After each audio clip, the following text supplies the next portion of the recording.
dober dan vse. Naredimo zdaj 2 vaji v zvezi z gibalno količino. Torej, udarimo neko žogico z maso M z neko silo F. In ta sila deluje na žogico za en čas delta T, ki nič več nič 2 sekundi. Masa žogice nič več nič 3 kg ali bi lahko rekli 30 gramov. Začetna hitrost žogice na K0, se vprašamo, kolikšno hitrost pridobi. Torej, impuls je enak spremembi gibalne količine. In torej, končna gibalna količina minus začetna gibalna količina. Začetna gibalna količina je enaka nič, ker začetna hitrost je bila nič. Sedaj, F krat delta T je enako, torej samo ta končna gibalna količina M krat V, delimo z M, ker iščemo V, in torej dobimo F krat delta T ulemljeno M.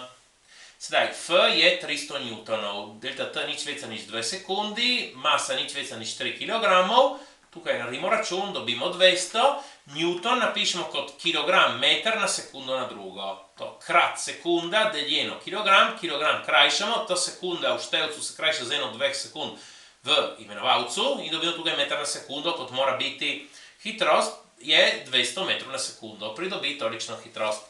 Sedaj, neka druga vaja, imamo puško, ki izstreli nek izstrelek. Torej, ker izstreli izstrelek, v resnici puška se giblje malo v nazaj, z neko določeno hitrostjo gre nazaj, prav kar je izstrelila. In torej, puška ima maso M velik, izstrelek maso M majhen, gotovo ena majhna hitrost, s katero puška gre nazaj, se označil z V majhen in se označil z V velik, katero hitrost od izstrelka, ja, ampak pazimo, glede na puško. Zakaj rečem glede na puško? Ker sem kome rekel, da puška gre malo nazaj z eno določeno hitrostjo. In to hitrost računamo glede na puško. Zdaj vidimo, kako v bistvu zračunamo. Torej, ta masa puške 4 kg, masa izstrelka nič več nič 1 kg, kar je 10 gramov, hitrost izstrelka glede na puško 200 metrov na sekundo. In se vprašamo, kolikšno hitrost gre puška nazaj. Torej, na začetku gibalna količina sistema je enaka nič, ker je vse mirujoče.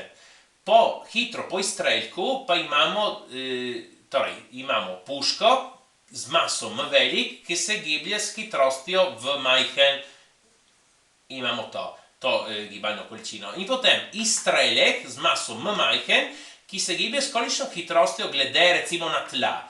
V velik minus V majhen. Gre naprej s hitrostjo V, ampak puška sama, ki ga ustreli, gre nazaj s hitrostjo V majhen, torej je ta razlika.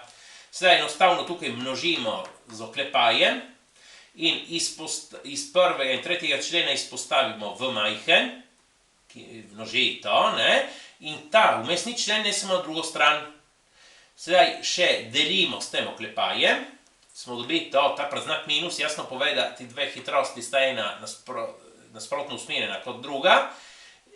Torej damo tukaj maso nič več nič 1 kilogramov krat 200 metrov na sekundo in tukaj imamo razliko mas. 4 kg minus nič več nič 1 kg, 3,99 kg. Kilogrami se krajšajo, tukaj lahko zračunamo, dobimo približno nič več 5 metrov na sekundo. Gre nazaj s hitrostjo nič več 5 metrov na sekundo.